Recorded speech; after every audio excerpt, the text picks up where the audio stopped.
كتعرفوا بان الوليدات كيمرضوا كتجيهم الكحبه حتى الكبار. نديروا لهم هاد الشريحه البلديه الكحله، ونديروا الثومه ونديروا زيت العود، نرقدوها فيهم، نرقدوها خضره، نخليو واحد الفتره ديال 15 يوم، ديك الساعه راه تكون وجدات، ونبداو ناكلوا شريحه جوج مع الصباح، نعطيوها للوليدات، وفي الليل ثاني هكاك وكتمشي لهم الكحبه. اذا هنايا غندوزو طريقه التحضير. اول حاجه تنديروا الشريحه البلديه، هاد القرعه اللي تكون ديجا معقمه.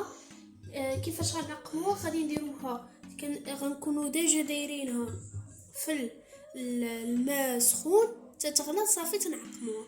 مني تنديروا واحد الكميه لا باس بها في القرعه، تنديزو فيها شويه الثومه. هنا بعد ما درنا الثومه عاوتاني غادي نديرو واحد الطبقه تاع الشريحه. هنا عاوتاني غادي نزيدو الثومه طبقه اخرى. اذا حنايا غادي نستنتجوا اننا عندنا غنديرو 3 طبقات تاع الشريحه هكا.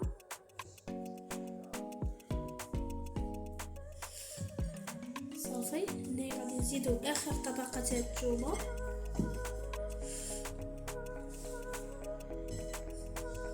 وراها هنا غادي نديرو الزيت البلديه،